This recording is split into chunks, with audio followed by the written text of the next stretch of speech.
The worst betrayals don't come from your enemies. They come from the person you trusted with your entire life. That was the thought echoing in Ethan's mind long before he fully understood why. It started on an ordinary night, the kind that should have been forgettable. At 7 months pregnant, even simple things like getting out of bed felt heavy, but thirst pulled him awake.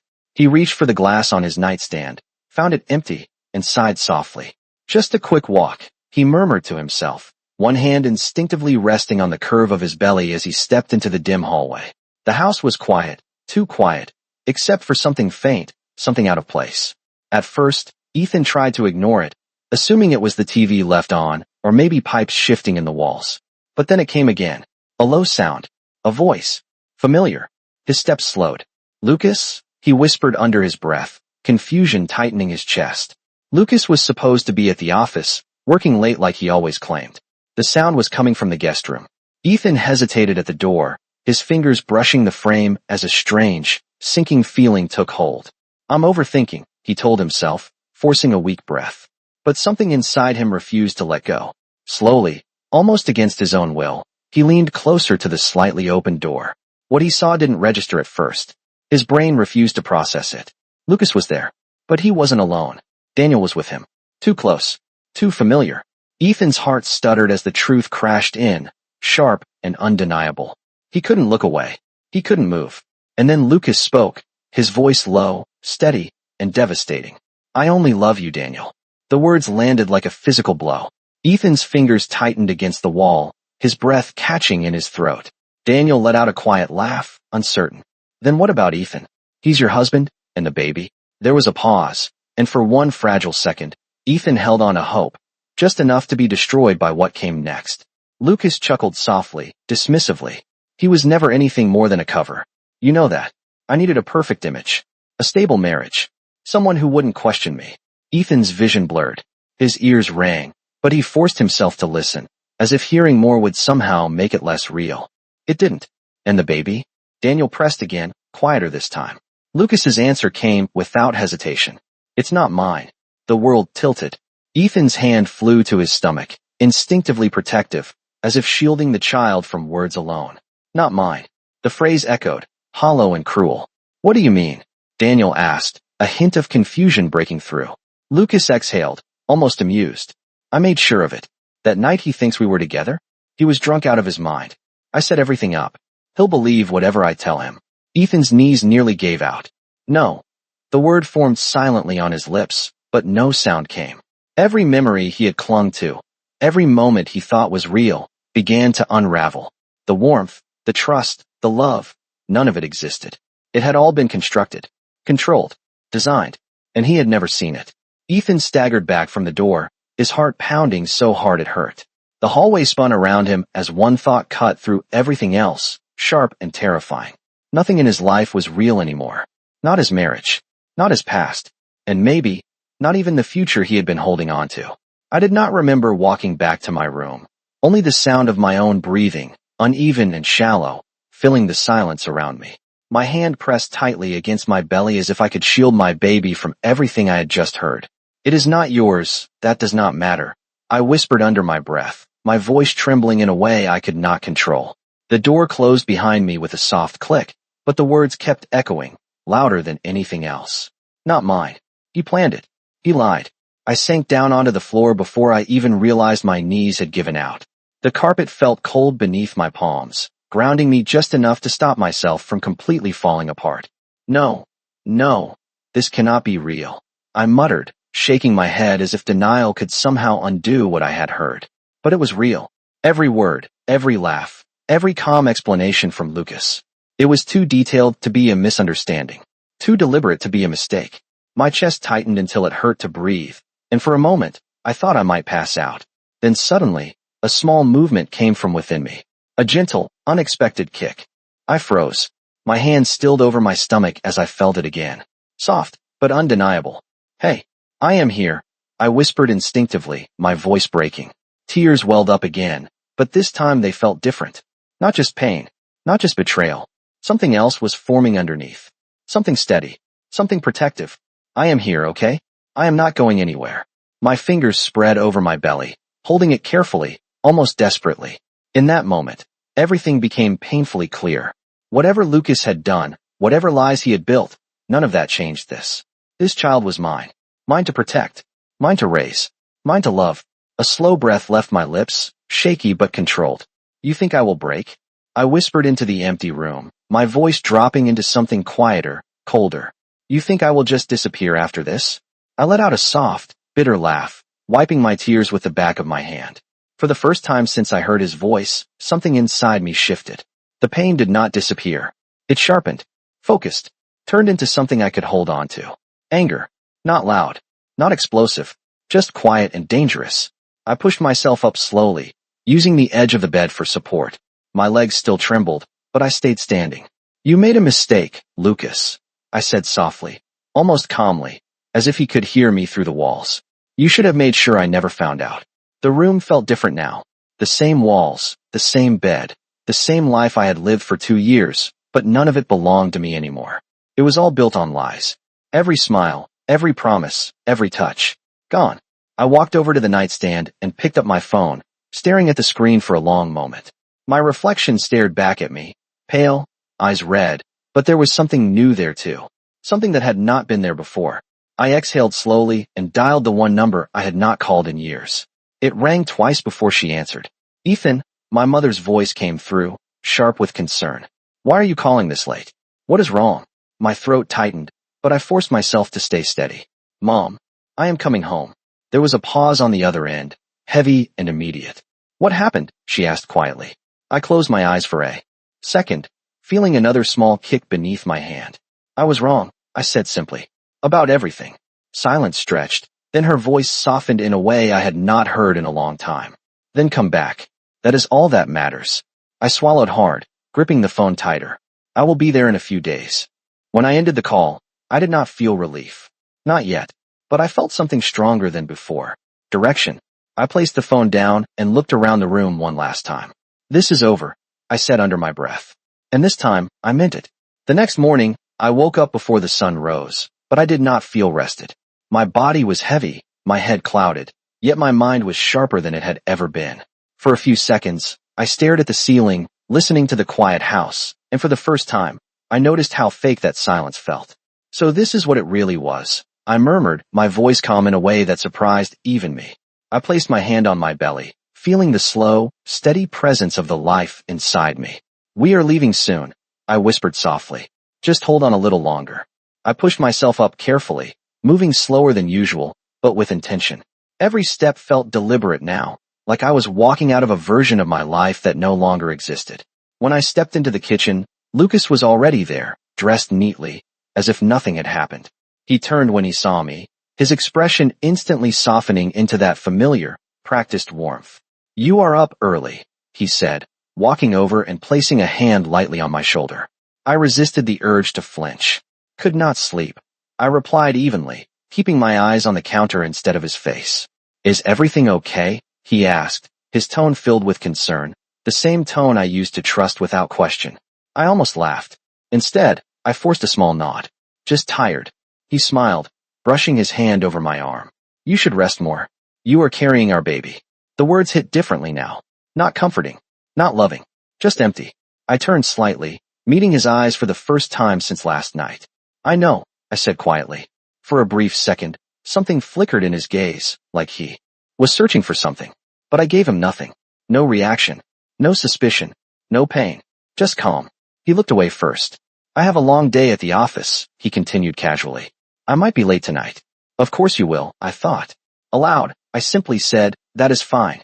He leaned down slightly, as if to kiss my forehead, and I stepped back just enough that it became awkward, not obvious. Take care, he said after a pause. You too, I replied. I watched him leave, the door closing behind him with a soft click, and only then did I allow my shoulders to drop. You really are good at lying, I muttered under my breath. The moment he was gone, the house felt different. Not like a home, but like a stage after the actors had left. I walked back to the living room and picked up my phone, dialing another number. This time, there was no hesitation. I need you to investigate someone, I said as soon as the line connected. The man on the other end responded calmly. Name? I took a slow breath. Lucas Carter.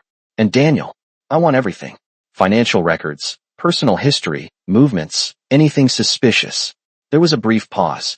That level of detail will take time, he said. You will have it, I replied firmly. Just do not miss anything. When the call ended, I set the phone down and looked around one last time. 2 years of memories sat in this house, but none of them felt real anymore. I walked to the closet and pulled out a suitcase, placing it on the bed. My movements were steady, almost methodical. Clothes, documents, essentials, nothing unnecessary. I paused when I reached a photo frame on the nightstand. It was us, smiling. Perfect. I stared at it for a long moment before turning it face down. That version of me is gone, I said quietly. As I zipped the suitcase closed, a strange sense of calm settled over me. Not peace. Not yet. But clarity. You thought I would stay blind forever, I whispered, resting my hand on my belly again. You were wrong. And for the first time since everything shattered, I felt something close to control returning to me. I did not leave immediately. That was the first decision I made differently this time. Running away would have been easy, but I needed something else now. Proof. Control. Leverage. The next few days became a performance I never thought I could give. I stayed. I smiled. I sat across from Lucas at dinner and listened to him talk about his long work hours, while he casually checked his phone under the table. You seem distracted, I said one evening, keeping my tone light as I cut into my food. He looked up, surprised for a fraction of a second before that familiar smile returned. Just work. You know how things are lately. I nodded slowly. Of course. You always work hard. The words tasted bitter, but I swallowed them anyway. Inside, I was counting every lie, every glance, every inconsistency. At night, I lay still beside him, pretending to sleep while he quietly got out of bed hours later. I heard the soft click of the door. I heard his footsteps disappear down the hall. I never followed. I did not need to anymore. I already knew where he was going. Instead, I reached for my phone under the covers and noted the time. Every detail mattered now. Every pattern. Every habit. By the third day, the first report came in. I sat alone in the living room, the house silent again as I opened the file. Photos. Dates. Locations. Hotel records. Financial transfers. My fingers tightened around the phone as I scrolled. You did not even try to hide it, I whispered, my voice hollow. There were years of evidence. Not months. Years. My chest rose and fell slowly, but I did not cry. Not anymore. Good, I said under my breath. The more you forgot to hide, the easier this becomes. Another notification appeared. A message from the investigator. Additional findings attached. I opened it. Transactions tied to shell accounts. Suspicious payments. Connections that pointed to more than just betrayal. Lucas was not just lying to me. He was playing a much bigger game. So this is who you really are, I murmured, leaning back into the couch. My hand drifted to my belly again as a soft movement answered me from within. We are almost done here, I whispered gently. The next morning, I stood in front of the mirror longer than usual. I studied my reflection carefully. The tired eyes. The tension in my shoulders. But also something else. Strength. You are not the same person anymore. I told myself quietly. And that is a good thing.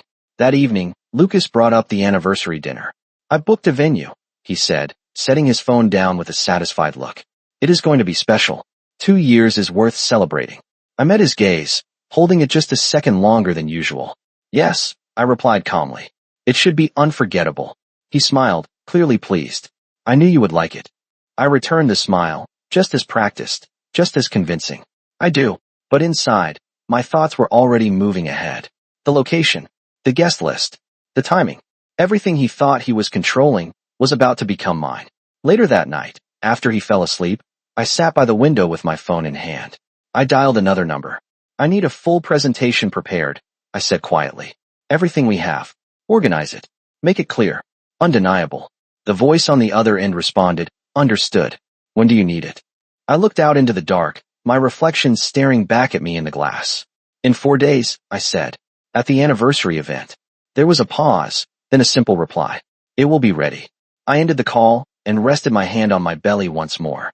This is the last time they get to lie to us, I whispered. And for the first time, I was not just reacting anymore. I was planning the end.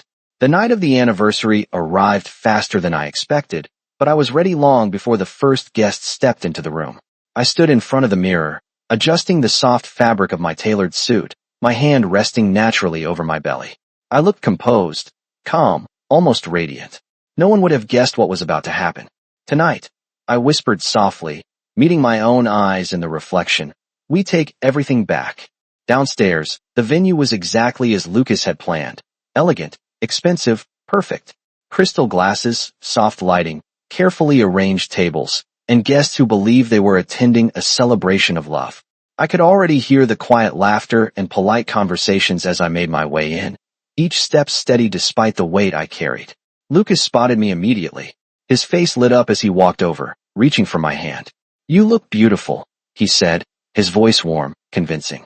I let him take my hand, let him play his part. "Thank you," I replied gently.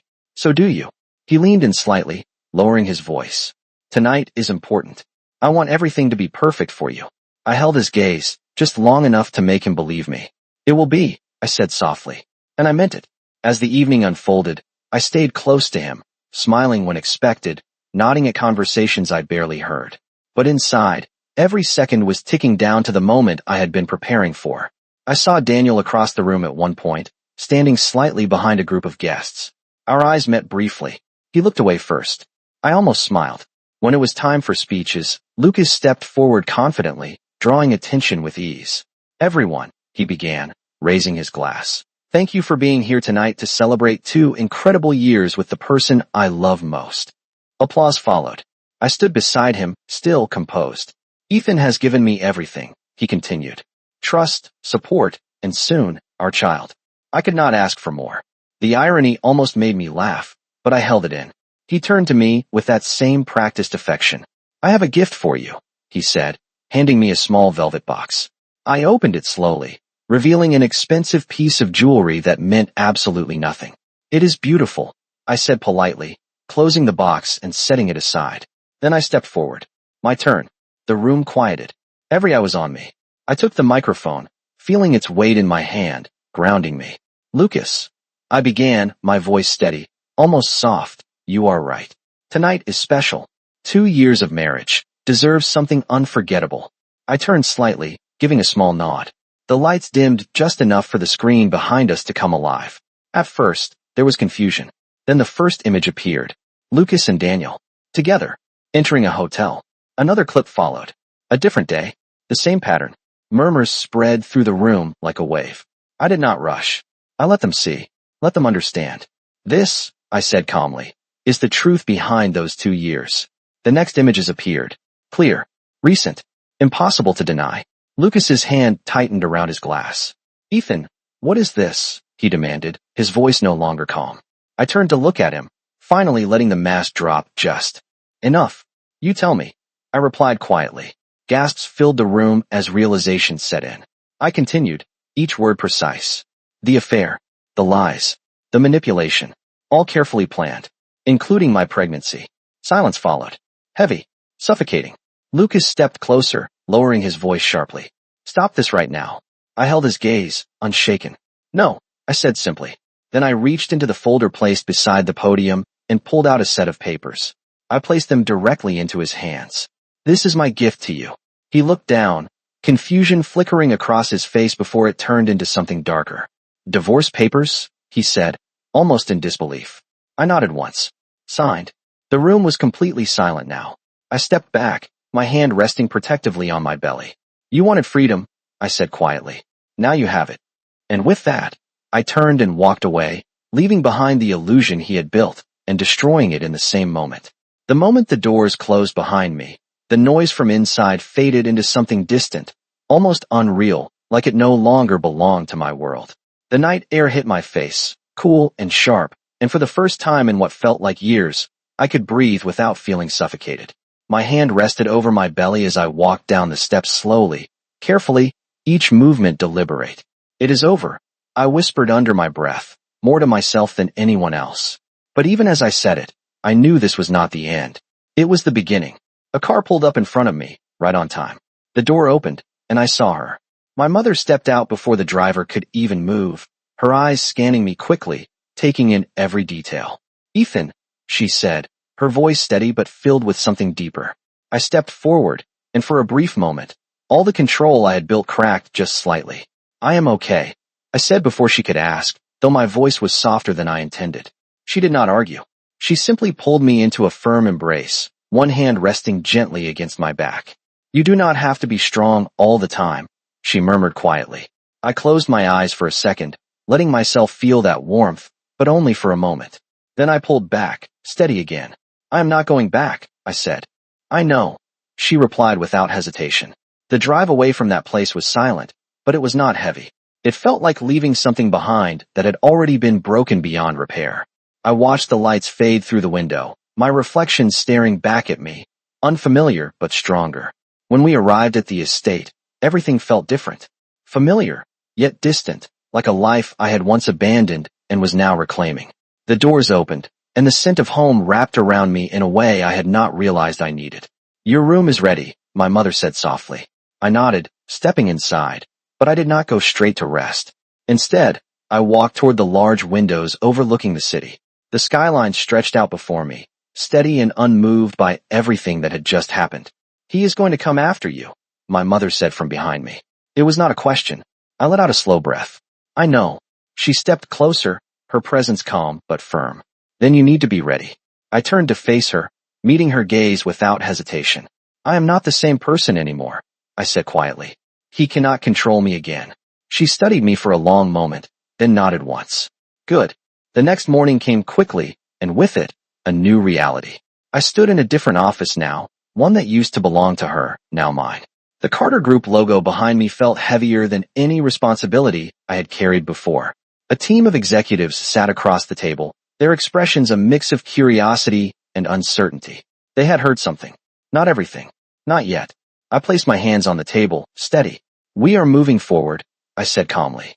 No delays. No disruptions. One of them hesitated before speaking. There are rumors about your personal situation. I did not flinch. Then let them talk. I replied evenly. It does not change the company. Silence followed, then slow nods. Respect was not given. It was taken, and I was taking it back. Later that day, alone in the office, I reviewed the files for the upcoming infrastructure project. The numbers were massive, the stakes even higher, and one name stood out immediately. Lucas Carter. My fingers paused on the page. Of course you would be here, I murmured. This was not over between us. Not yet. But this time, the field was different. He was not facing the man he used to control. He was facing someone who had nothing left to lose. I leaned back slightly, my hand resting over my belly again as a small movement answered me from within. We are not running anymore, I whispered softly. My eyes lifted, steady, focused. We are winning. The boardroom felt colder than the rest of the building, or maybe it was just me. I sat at the long glass table, a stack of documents neatly aligned in front of me, while the executives discussed projections and risk factors for the metro infrastructure bid. But my focus kept drifting back to one name printed in bold across the competitor column. Lucas Carter. We are not the only ones going after this contract, one of the directors said carefully. Apex Holdings is leading the race right now. I did not respond immediately. I already knew who stood behind Apex. I had seen the financial patterns, the aggressive pricing, the same reckless confidence Lucas always relied on. Of course he is, I said quietly, tapping my finger once against the table. He always thinks he can win by pushing harder than everyone else. The room fell silent for a moment before another voice spoke up. There is one more factor, the project manager added. Nightcrest Investments is backing Apex. That gives them a significant advantage. That made me pause. Nightcrest. I leaned back slightly, my hand resting over my belly as I processed the information. That name carried weight. Influence. Control over outcomes that most companies could not even compete with. Who is leading Nightcrest right now? I asked, even though I already suspected the answer. Alexander Knight, someone replied. I nodded once. I had heard of him. Everyone had. A man known for precision, profit, and zero tolerance for weakness. He did not invest in potential. He invested in certainty. And right now, he had chosen Lucas.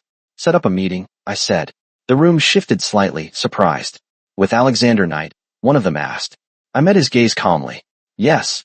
There was hesitation. He does not usually meet unless there is a confirmed interest, another added. Then we give him a reason, I replied simply. That afternoon, I found myself standing in a different building entirely. Nightcrest Tower rose above the city like a statement of power, all glass and steel reflecting the skyline. As I stepped inside, I could feel the shift immediately. This was not a place for second chances. This was where decisions were made and consequences followed. The receptionist greeted me professionally, guiding me toward the executive floor. Mr. Knight will see you now, she said after a brief pause. I nodded and followed, my steps steady despite the tension building in my chest. When the door opened, I saw him for the first time. Alexander Knight. He stood near the window, tall, composed, his posture relaxed but controlled. He turned as I entered, his eyes sharp, assessing, as if measuring everything about me in seconds. Mr. Carter, he said evenly. I was not expecting this meeting. I walked forward, stopping at a comfortable distance. I know, I replied.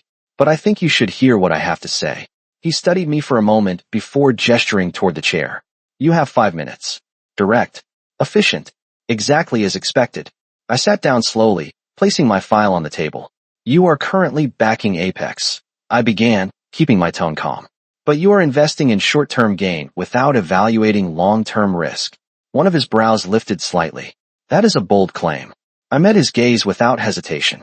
It is an accurate one. He walked closer, resting his hand lightly against the table. Then explain. I opened the file, sliding it toward him. Lucas Carter's strategy relies on aggressive underbidding and unstable partnerships. It looks strong now, but it will not hold under pressure. He did not touch the file immediately. Instead, his eyes remained on me. And your proposal? I did not look away. Sustainable, transparent, profitable over time. Silence stretched between us. Then he finally glanced down at the file, flipping it open briefly. You are asking me to walk away from a guaranteed return, he said, his voice measured. For a possibility. I shook my head slightly. I am offering you a better investment. He closed the file with a soft sound. I do not make decisions based on belief, he said. I make them based on certainty. I stood slowly, refusing to let the tension show. Then you are looking at the wrong person, I replied. For a brief second, something flickered in his expression. Interest. But it was gone just as quickly. This meeting is over, he said. I nodded once, turning toward the door. But as I reached it, the room tilted slightly. My vision blurred for just a moment, and my foot caught against the edge of the carpet. Before I could react, a firm hand caught my arm, steadying me instantly. I froze. His grip was strong but controlled. Close. Too close. You should not be pushing yourself like this, he said quietly. I straightened, pulling back just enough to regain my space. I am fine, I replied, though my voice came out softer than intended. His eyes lingered on me for a second longer than necessary. Then he stepped back. Take care of yourself, he said. Not a suggestion. Not quite a command. Something in between. I gave a small nod, then walked out without looking back. But as the elevator doors closed, one thought stayed with me. He noticed. And that meant this was not over yet. For the rest of that day, I told myself it did not matter. That Alexander Knight was just another obstacle, another closed door I would have to work around. But by the next morning, I knew something had shifted. I was reviewing project data in my office when my assistant knocked lightly. There is a call for you, she said. From Nightcrest. My hand paused mid-page. Put it through, I replied, keeping my tone neutral.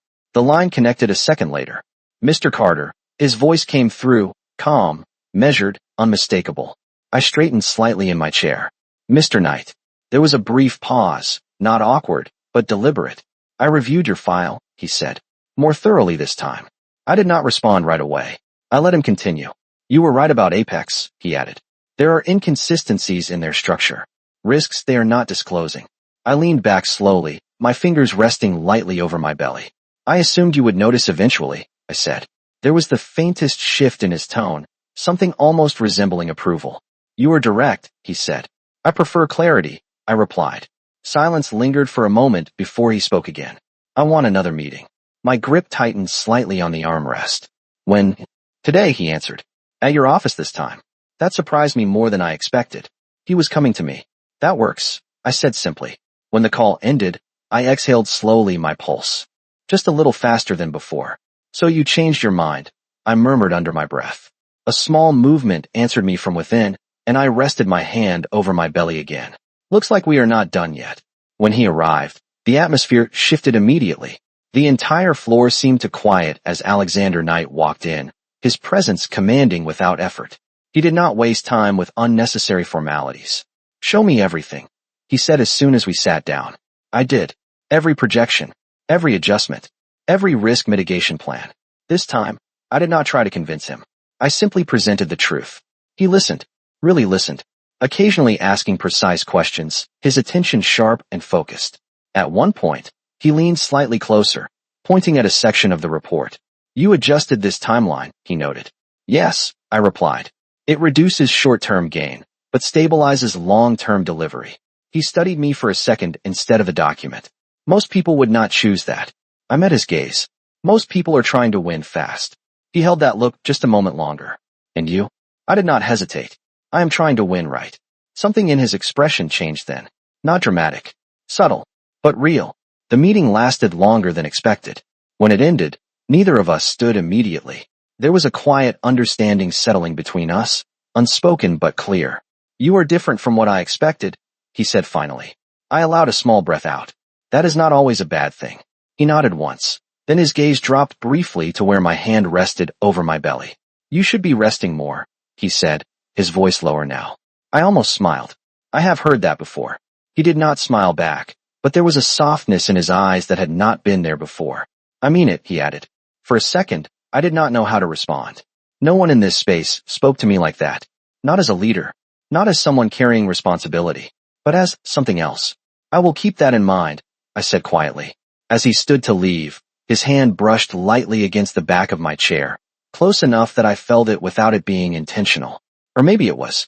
I was not sure anymore. At the door, he paused briefly. I have not made a final decision yet, he said, but I am reconsidering. I nodded once. That is all I asked. He held my gaze for a second longer than necessary, then left without another word. When the door closed, I leaned back slowly, letting out a breath I had not realized I was holding. He is not just reconsidering, I whispered softly. My hand moved over my belly again as a small kick answered me. And for the first time since everything began, I felt something unfamiliar rising alongside determination. Anticipation. The announcement day arrived with a kind of quiet intensity that settled deep in my chest, not as fear, but as anticipation. I stood beside Alexander in the conference hall, the air filled with low conversations, camera flashes, and the constant hum of people waiting for the final decision. My hand rested over my belly, feeling a steady, reassuring movement beneath my palm. We made it this far, I whispered softly. Just a little more. Alexander's presence beside me was steady, grounding in a way I had not expected from anyone. He did not speak much, but when he did, it carried weight. No matter what happens, he said quietly, his voice low enough that only I could hear. You have already won more than this contract. I glanced at him, a small breath escaping me. I am not used to losing, I replied. For a brief second, something almost like a smile touched his expression. Good, he said. Neither am I. Across the room, I saw Lucas. He stood with his team, posture confident, but there was something different in his eyes now. Tension. Uncertainty. He noticed me looking and held my gaze, as if trying to read something from me. I did not look away. Not this time. I held that eye contact calmly, steadily, until he was the one who shifted first. The announcement began shortly after. A representative stepped onto the stage, listing criteria, evaluations, and final considerations. Each word seemed to stretch longer than it should, but I did not lose focus. My fingers curled slightly against my palm as I waited. The contract for the Phase 3 Metro Infrastructure Project, the speaker continued, is awarded to a pause. Just long enough to make the entire room hold its breath. The Carter Group and Nightcrest Investment Consortium. The sound that followed was immediate. Applause. Movement. Voices rising all at once. But for a second, I heard none of it. I just stood there, the words settling in slowly, fully. We won. I exhaled, a breath I had been holding for weeks finally leaving my body. Beside me, Alexander's hand moved instinctively to the small of my back, steady and supportive. I told you, he said quietly. I turned to him, and for the first time, I allowed myself a real smile. You did. As we stepped forward to the stage, I could feel every eye on us. Cameras flashed, questions were called out, but none of it shook me. Not anymore. This was not just a victory in business. This was proof. Proof that everything I had rebuilt was real. When I took the microphone, my voice was calm, clear. This project represents more than growth, I said. It represents integrity, stability, and long-term commitment. I did not look at Lucas when I said it, but I knew he heard every word. When Alexander spoke next, he kept it simple, direct. We chose the right partner, he said, his gaze briefly shifting toward me. And we will deliver the right result. After the announcement, the room shifted again, people moving toward us, congratulations coming from every direction. But through all of it, There was a moment when everything slowed. Lucas approached. His expression was controlled, but his voice carried something sharper beneath the surface. "You really think this is over?" he said quietly. I met his gaze without hesitation. "It already is," I replied. He stared at me for a second longer, as if searching for something that was no longer there. Then he turned and walked away. Just like that. And for the first time, I felt nothing. No anger. No pain. Just distance. When the room finally cleared, I stepped back, exhaling slowly. Alexander was still there, watching me. Not the crowd, not the aftermath. Me. "You are not looking at him anymore," he said. I shook my head slightly. "There is nothing left to look at." His gaze softened, just enough for me to notice. "Good," he said quietly. I felt another small movement beneath my hand and looked down instinctively. "We are really doing this," I whispered. He followed my gaze, his expression shifting into something deeper, something steady and certain. "We are," he said. And as I stood there, in the middle of everything I had fought for, I realized something simple but powerful. I did not just survive. I moved forward. And this time, I was not alone.